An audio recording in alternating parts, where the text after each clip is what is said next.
Olá pessoal, sejam todos bem-vindos. Esta é a primeira aula do curso Cosmometria, Apometria Cósmica Universal. Eu vou fazer a gravação desta aula até o tempo de 30 minutos, depois eu dou um intervalo e continuamos o assunto de onde paramos, ok? Para dar início ao nosso curso, vamos ao tema do primeiro capítulo do livro e apostila e manual do aluno que pretende utilizar a técnica. Eu vou utilizar aqui a minha cola porque são vários assuntos, vários temas, e eu diria que é praticamente impossível você decorar tudo. Como eu sempre digo aos meus alunos, ninguém tem a obrigação de decorar todo o material, certo? Mas você precisa saber onde buscar informação caso necessite dela. Então vamos lá. O capítulo 1. As leis do universo e da existência. Em nosso universo vivemos sobre leis universais imutáveis, ou seja, jamais sofrerão alterações. Sendo assim, é nosso dever conhecê-las e nos adaptarmos a elas, pois elas jamais se adaptarão a nós. Em busca de auxiliar os novos terapeutas nesse conhecimento, trago aqui um resumo sobre algumas leis universais que podem auxiliar na resolução ou entendimento e discernimento dos problemas que podem aparecer em consultório. Estas leis foram elaboradas sobre o ponto de vista das análises mais recentes e criteriosas da física quântica, pelas ciências da metafísica e pelas ciências védicas. Algumas das leis mais importantes do universo possuem uma direta inter-relação entre Deus, os seres vivos e o meio onde habitam. Os autores desta relação de leis do universo são Amit Goswami, professor titular da Universidade de Física de Oregon, PhD em Física Quântica, físico residente do Institute of Noetic Science. Fritjof Capra, PhD, físico e teórico de sistemas. Hridayananda Dasa Goswami, mais conhecido como Srila Acharyadeva, é um dos mais destacados líderes espirituais da Sociedade Internacional da Consciência de Krishna.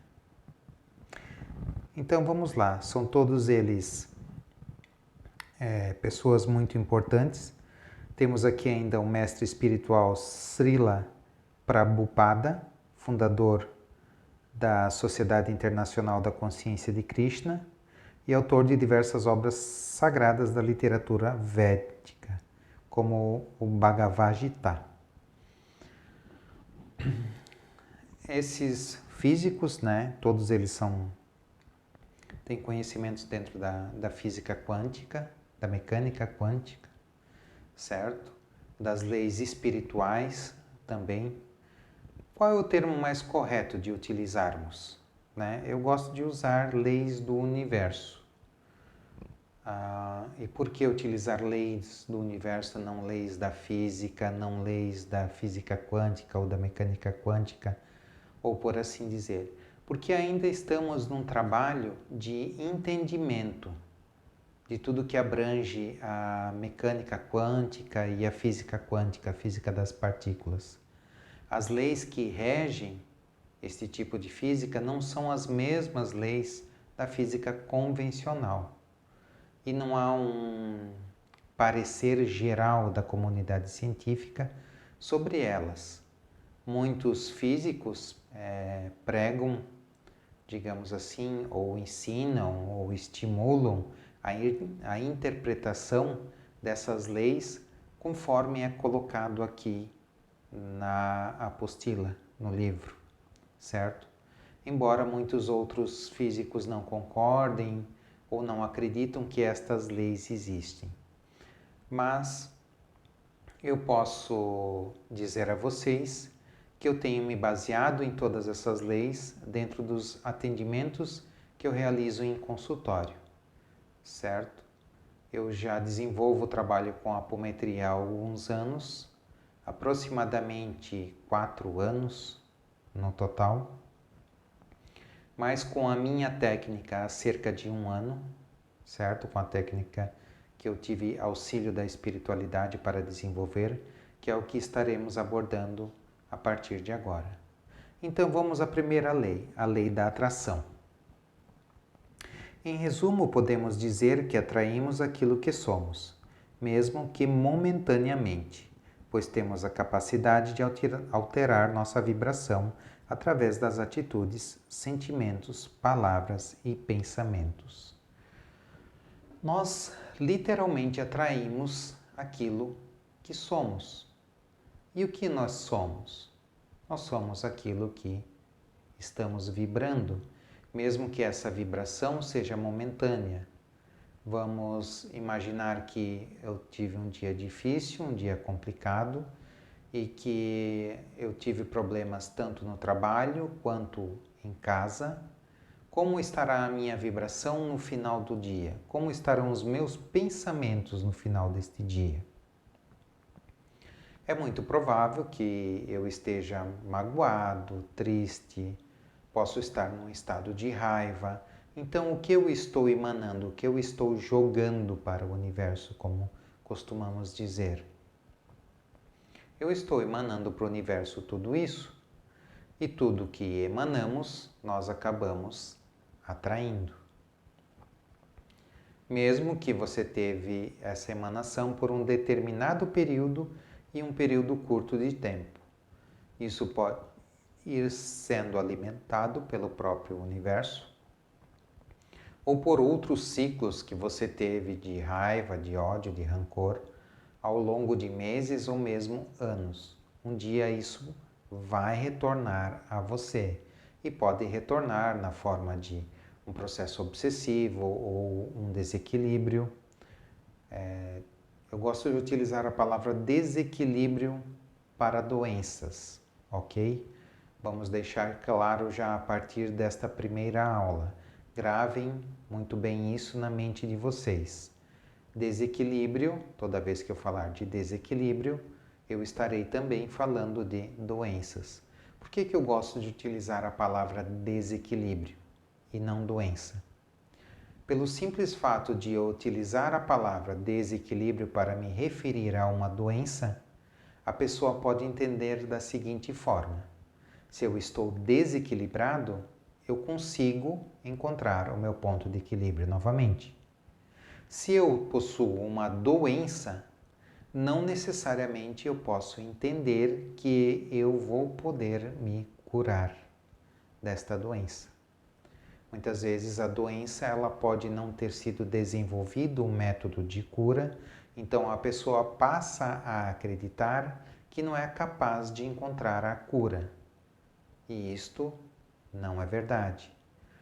Toda doença é passível de uma regressão, todo desequilíbrio é possível ser revertido, encontrar um ponto de equilíbrio novamente. O seu corpo encontrando um ponto de equilíbrio, ele vai curar-se sozinho, sem o auxílio de outras pessoas. Ok? Ocorrem as limpezas, as catarses, e o corpo vai se reequilibrando novamente. Então vamos à nossa segunda lei. É a lei da resistência. Aquilo que resistes por desconhecer a verdade chama-se ignorância. E se receias em obter o conhecimento superior espiritual, serás atraído cada vez mais aos medos, às angústias e às desavenças. Assim, se assegura que a pessoa se livre dos seus medos, suas angústias, depressões e ansiedades, lidando com eles diretamente. Devemos ir de encontro ao conhecimento espiritual superior e receberemos auxílio do guia, mestre espiritual, aquele que através do conhecimento superior enfrentou as existências e as venceu. Em resumo, podemos dizer que esta lei diz que as lições ou ciclos continuarão retornando enquanto resistirmos aos aprendizados. Nós veremos mais adiante, quando atingirmos o capítulo de número 12, que é o Projeto Terra, que a nossa vida ela é programada e é em forma de espiral, como uma mola de um amortecedor de carro, por exemplo. Você vai andando, entre aspas, em círculos e subindo, indo adiante ao mesmo tempo. E essa espiral, ela pode se abrir ou pode fechar, conforme aquilo que estamos vibrando, ou conforme aquilo que estamos entendendo da nossa vida. Toda vez que eu não entendo por que determinada situação ocorreu aqui nesta encarnação, eu preciso olhar, observar aquele acontecimento e compreender o que aquilo vem me trazer de ensinamento. O que eu preciso entender, compreender com aquela situação. Caso contrário, entre aspas, eu vou dizer aqui, a situação pode que meio se resolver sozinha, sem a minha interferência, mas ela com certeza retornará, muito provavelmente na mesma encarnação, para que eu aprenda determinada lição. Enquanto eu não aprendo, ela vai se repetindo, geralmente em ciclos maiores, pode durar anos, décadas, até mesmo encarnações. Ela se repete uma vez a cada encarnação e, posteriormente, se eu demoro a entender, a aprender, ela vai se repetindo mais constantemente, até chegar a um ponto em que não tem como fugir dela. A única forma de aprender, de entender aquela lição é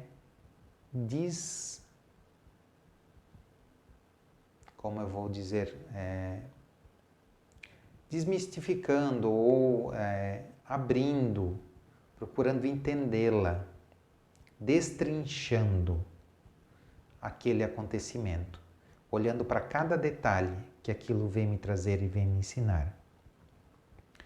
Então vamos dar uma olhada agora na terceira lei, que é a lei da reflexão.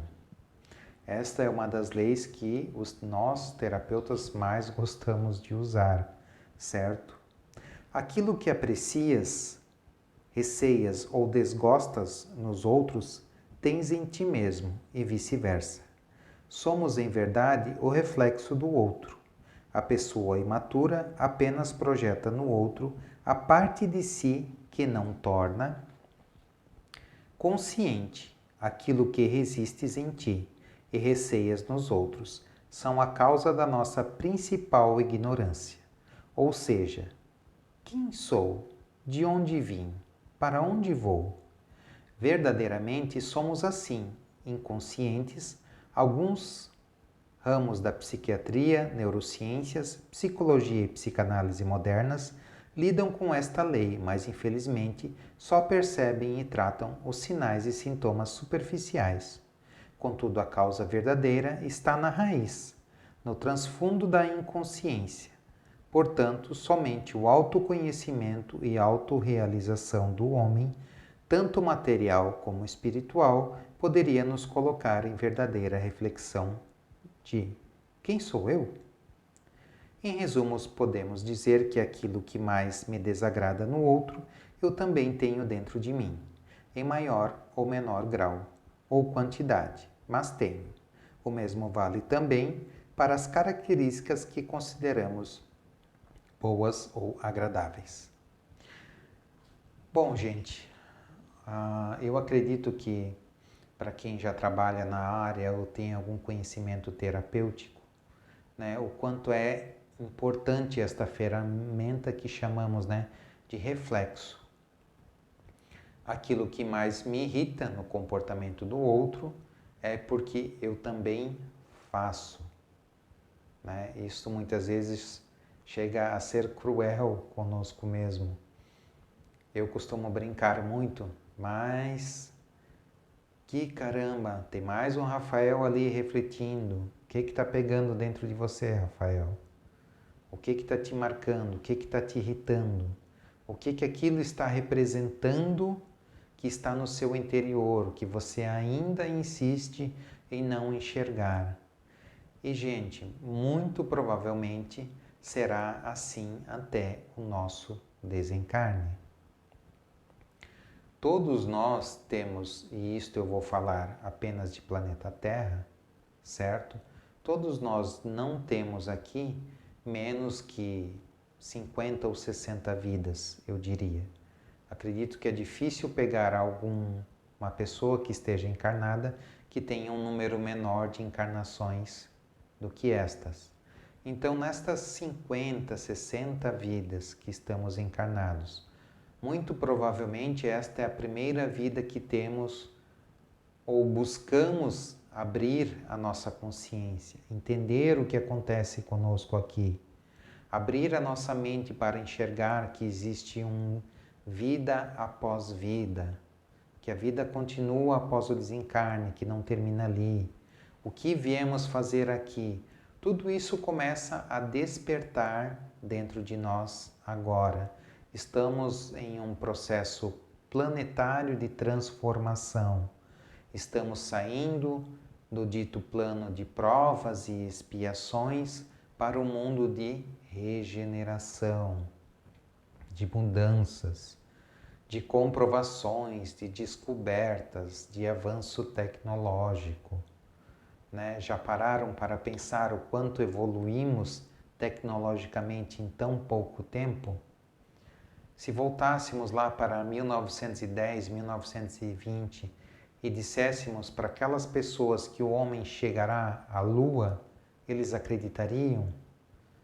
Que no futuro teríamos um aparelho de telefone portátil que nos permitisse conversar e ver até mesmo imagens, sons, transmitir músicas.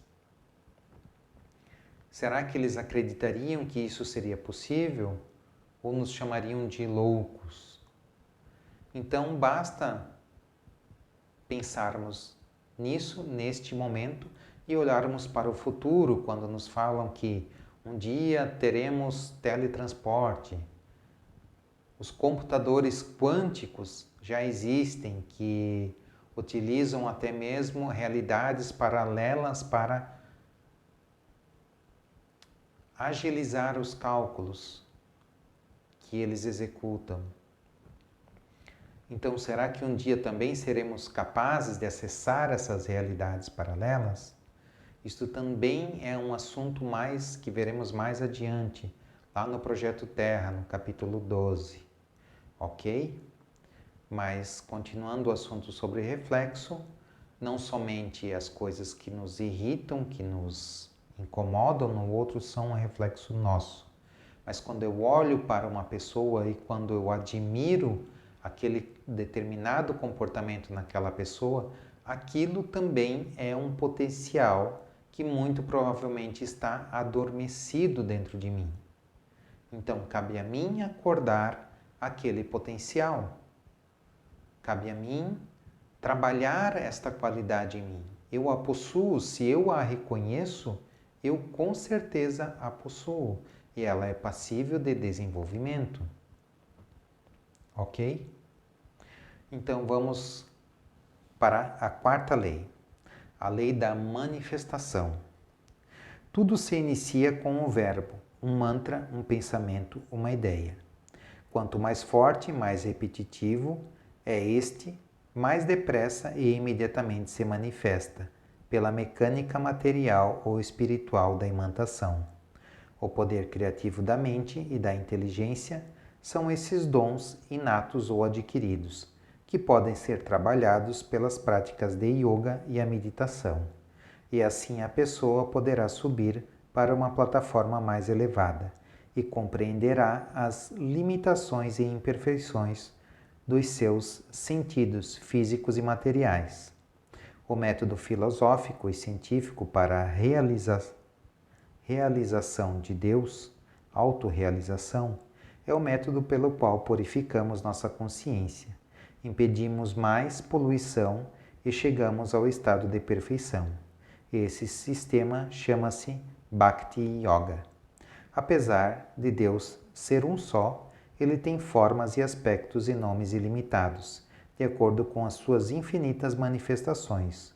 O reino de Deus também é eterno, pleno de conhecimento e bem-aventurança ilimitada. Em resumo, podemos dizer que tudo o que criamos irá se manifestar, e o tempo vai variar de acordo com a força, energia, consciência aplicadas na ação, pensamento ou palavras, mas principalmente o sentimento. Ok? Quanto mais eu sentir aquilo que eu estou jogando para o universo, seja através de uma palavra, seja através de um pensamento, seja através de uma ação, o quanto eu coloco de sentimento naquilo. Por isso que é muito importante ter um determinado cuidado, por exemplo, com músicas que a gente ouve, que muitas vezes a gente canta, né? Quem nunca se pegou muitas vezes cantando uma música que contava uma história triste de um amor que não deu certo e acabou chorando, cantando aquela música, se lembrando de uma situação ocorrida em sua própria vida? O que você jogou ali para o universo naquele momento? Você acabou criando aquela mesma história para você. E aí depois, muitas vezes a pessoa se pergunta: ai, mas os meus relacionamentos nunca dão certo. Eu nunca dou certo com ninguém. Eu nunca acho uma pessoa que fecha comigo, que casa comigo. Eu não encontro a minha alma gêmea. Não é difícil nós andarmos por aí e encontrarmos uma pessoa, né, que fale ou que conte que a sua história é assim. E muitas vezes a razão ou a causa primária disso é aquela música que ela cantou num dia que ela se decepcionou com alguém, que ela foi triste, ela jogou aquela realidade para o universo e o universo responde a cada um de nós, porque temos a centelha divina e criadora dentro de cada um de nós. Cada um de nós é Deus de seu próprio universo. Os nossos universos, eles se comunicam, eles conversam entre si, mas eles não interferem diretamente um sobre o outro. Cada um cria a sua visão do seu universo. Então, o principal, não é correto dizer culpado, mas por falta de uma palavra melhor, o principal culpado de tudo que acontece na sua vida é você, porque é você que cria a sua realidade. Assim é com todos nós, ok? Vamos lá para a lei do livre-arbítrio. E aí? Essa é uma pergunta que eu quero deixar para cada um de vocês. Nós temos livre-arbítrio?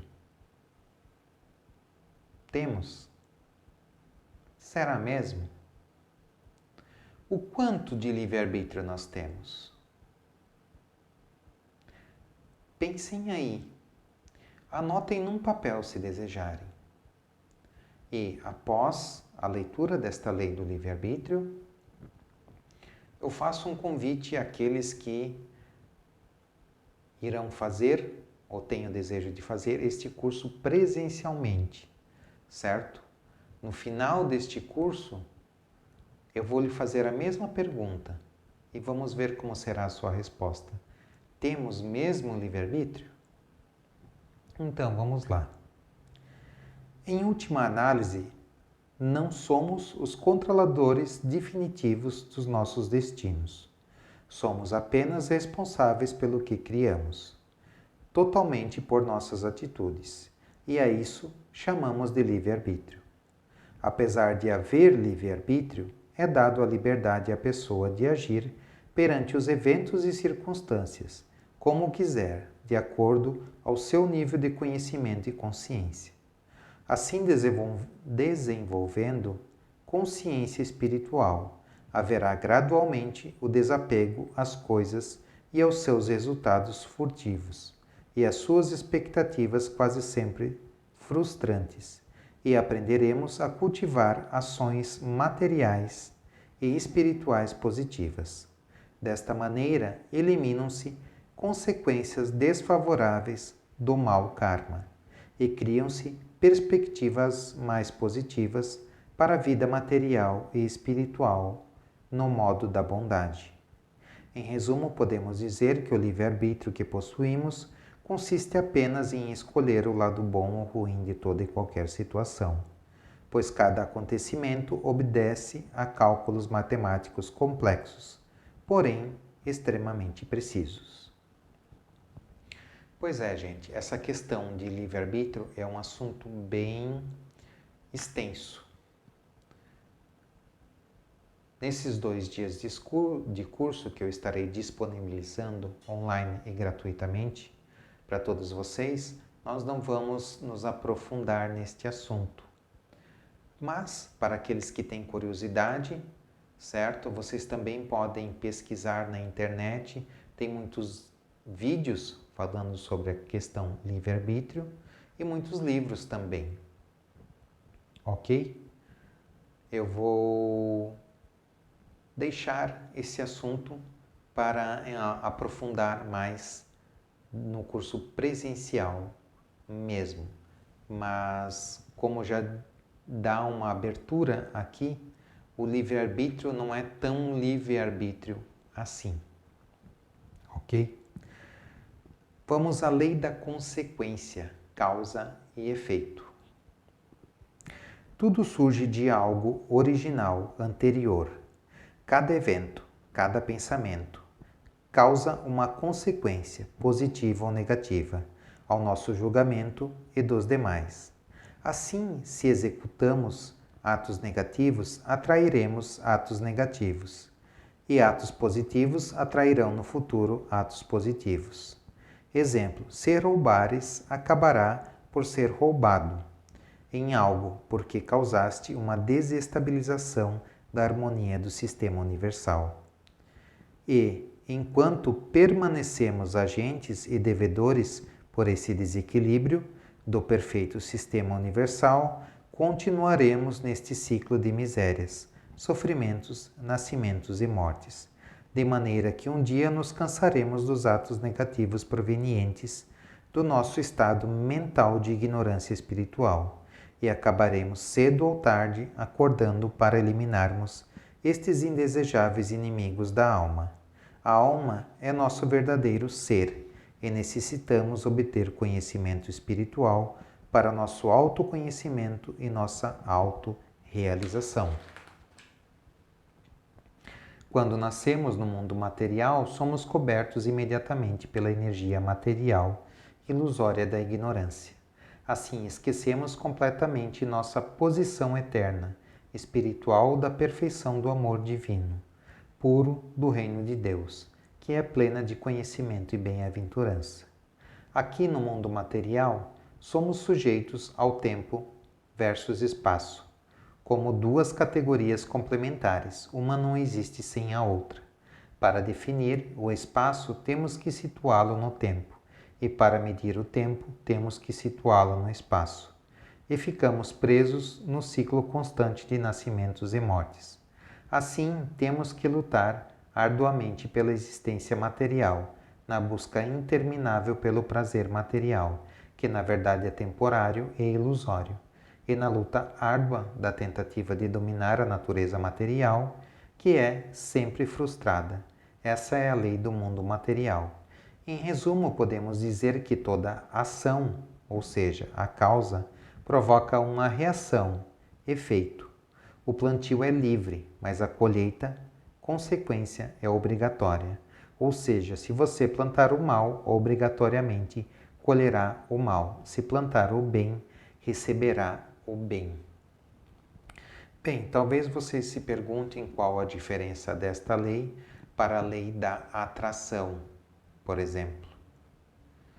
A lei da atração muitas vezes me permite atrair algo que eu estou vibrando naquele momento, que não necessariamente eu causei uma ação, ok? Anterior a daquele momento, para que aquilo fosse jogado ao universo e voltasse. Esta é a diferença, vamos dizer assim, fundamental. Ela explica aqui que eu recebo aquilo que eu enviei. Muitas vezes, se eu estava sob efeito de raiva em uma determinada situação da minha vida e joguei aquilo para o universo, eu vou receber outra situação na qual eu posso estar sentindo raiva novamente. E esta, mas não necessariamente é a mesma ação, não necessariamente é a mesma situação que ocorre que eu senti raiva. Foram duas situações diferentes às quais eu senti raiva. Mas aqui está direcionado, por exemplo, vamos supor que eu bati no carro de alguém no trânsito e fugi para não pagar porque eu fui o culpado. Essa lei me diz que no futuro alguém vai bater no meu carro e vai fugir para não pagar exatamente aquilo que eu fiz. Então, se eu causei um prejuízo a alguém, eu vou ter um prejuízo igual ou muito próximo daquilo que eu causei. Digamos que é uma espécie de lei de compensação. Eu vou encerrar esta aula, este bloco, agora e volto em seguida para gravar a continuação. Um abraço a todos, até a próxima parte do vídeo.